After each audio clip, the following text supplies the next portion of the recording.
Aaron, Martin, Arsenal haven't beaten Spurs away since 2014. Quite simply, how good does that feel? Almost about time then.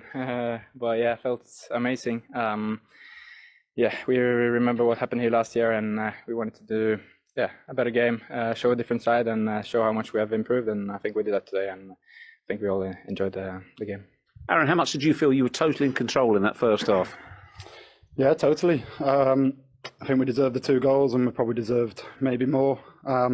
We played the way we wanted to play the whole first half, and we got the deserved lead. Yeah. The first one was a slightly strange goal, but yours was an absolute beauty. Tell us about it, and also that goal celebration, basketball. Where's that come from?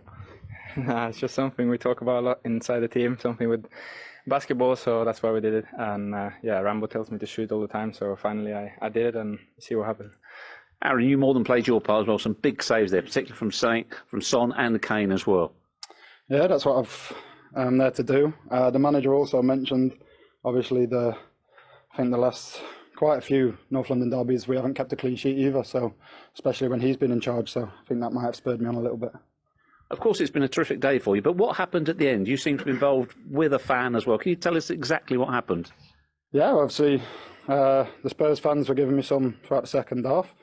I give them some back, which to that the few people who I did do it to was probably well greeted, sportsmanship like. And then a fan I jumped over and give me a little punch in the back. So that's what happened, and it's a shame because it's just a game of football at the end of the day. What happened after that? Were you dragged away? Yeah, everyone. I think both sets of players as well tried to, bring me away, and. But yeah, thankfully nothing actually happened too drastically, but it's a sour taste, but I'm sure we'll enjoy it when we go back in the dressing room. 8 points is the lead right now.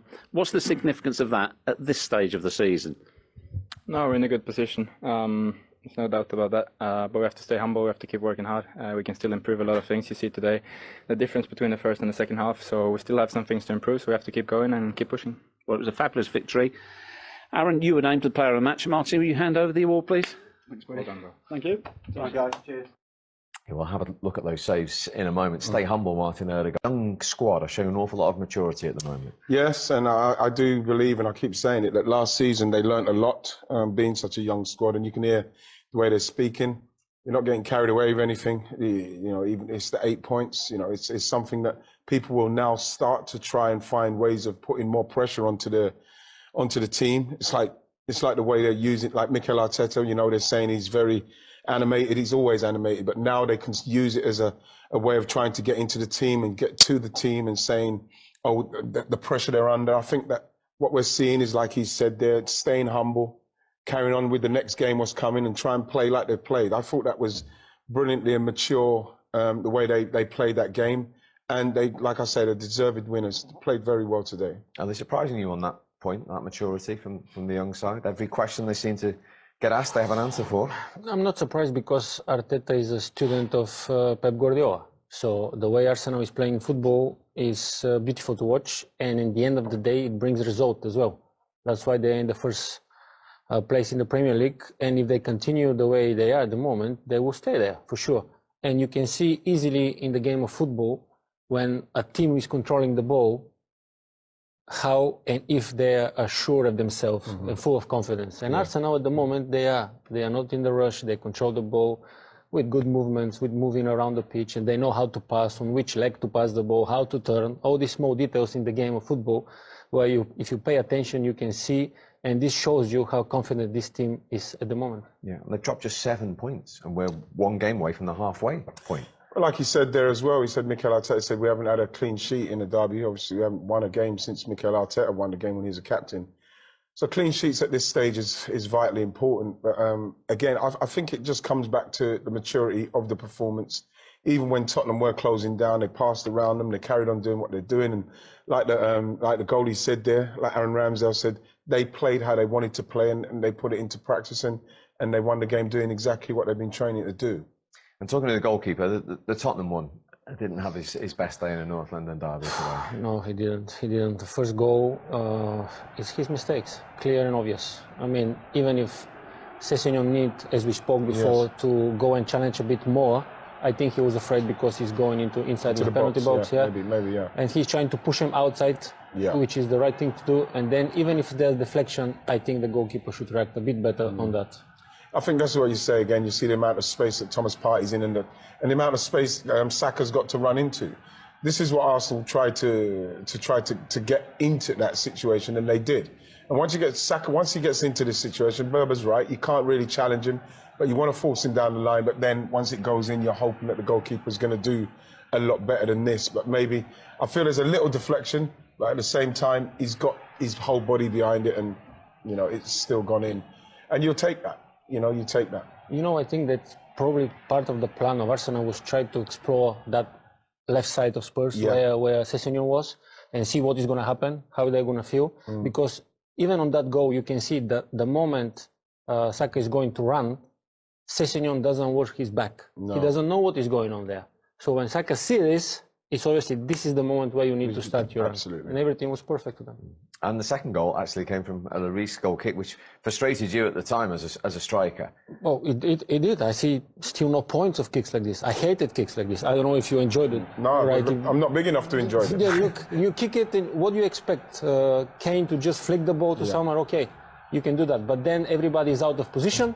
When you have a team as strong as Arsenal at the moment, this is what happens. You don't let players like this to shoot. You try your best to block. It doesn't make sense because you look at Sessegnon, he should be holding his position just in case that happens. Now it's beyond him, and look at the space now. He's got the Lenglet's now isolated, and Saka's one-on-one with him. You got Martin Ødegaard running through the middle with no one getting close to him simply because they've all rushed up the pitch chasing this goal kick, which they haven't got no control of. In the end, they're backing off. And then Ødegaard gets the time to shoot, and he's got the quality to at least hit the target, and then you hit the target, anything can happen.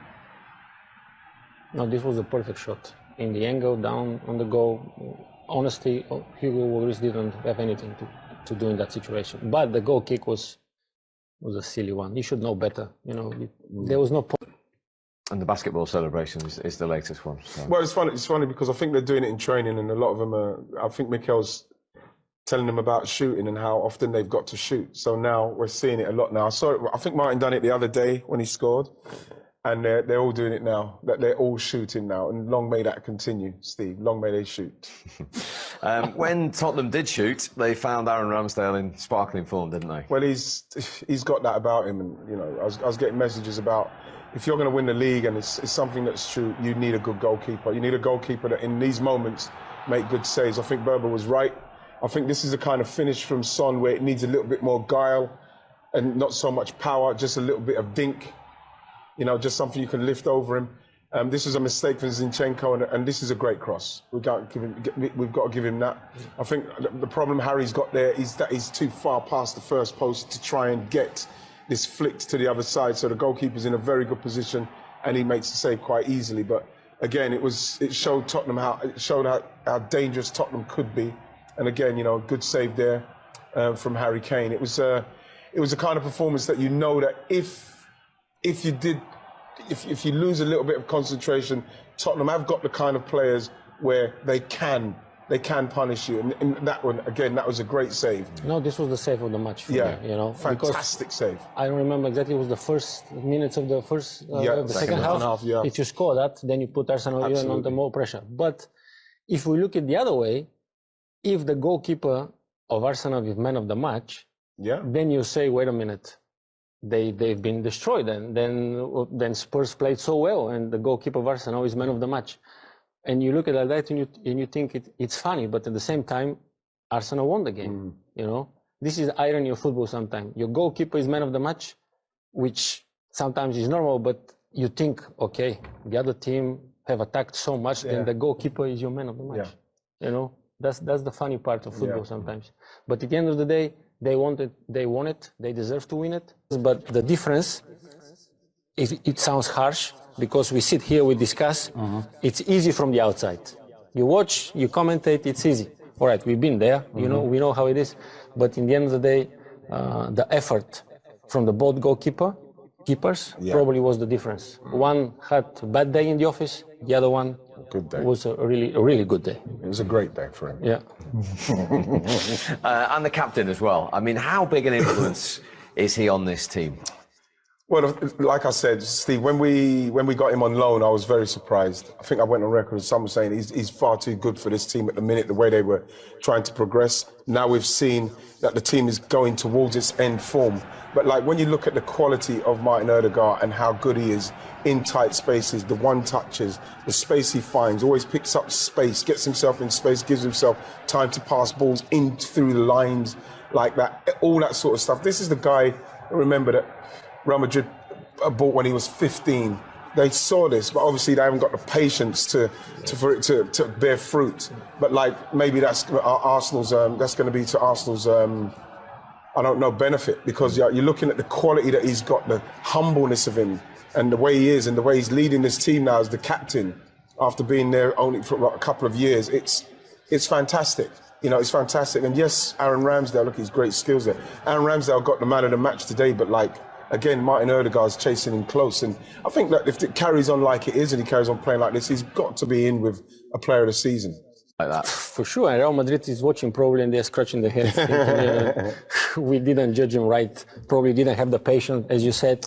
But I think that loan spells that he had after when he was in Real Madrid, he was loaned to 3 different clubs, I think. Yeah. And I think that helped him develop and become what he is today. And of course, he's still very young. He's going to get even better, more mature. But the way he plays is... that maturity is even now there, you know, and we can see the tricks and the turns and the pass. He wants the ball. He doesn't wait the ball. He's just going and chasing the game, not the game chasing him. And he wants that responsibility. And maybe because of all this quality, maybe that's why he's a captain. Maybe you know more. But obviously there's a reason him to be a captain. He leads by example. You know, he's not, like Mikel was saying the other day, that he doesn't talk a lot. He doesn't shout and scream.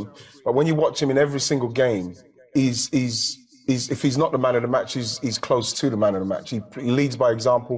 He leads by how he plays. And that interview, it was really good. What he said, exactly. Stay humble. Stay humble. You know, watch, because there's a lot of games until the end. And this is exactly how a leader should lead.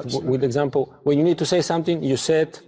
When you don't, you just lead by example. And just a little footnote, 8 goals now. He's Arsenal's top goal scorer, Martin Ødegaard. Yeah, well, they've been shared about the place. Obviously, everybody thought that the way Jesus started, which was magnificent for us, and then obviously the injuries come along, and Eddie's come in and he's done very well. So unlucky today to not nick one of those goals, but you need goals from everywhere, and that's what's happening. You've got Saka's got a few now, Martinelli's got a few, Ødegaard's got a few. You know, so the goals are being shared out. Xhaka's got a few. So, you know, it's something that's what's going to need to be, that's what's going to have to happen. If someone goes down, then you've got to make sure that it doesn't affect the team to the point where it cuts off something. Well, actually, is it better to have players with almost equal goals than wait exactly just on one player to score the goals? Of course it is, Dimi, simply because, you know, you want to make sure that, okay, if somebody marks Dimitar Berbatov out the game, then, like Tottenham don't score, Fulham don't score, Monaco don't score. You want to be able to know that when the way you're playing, someone else will get the goals as well. So then you can continue to progress and continue to score goals.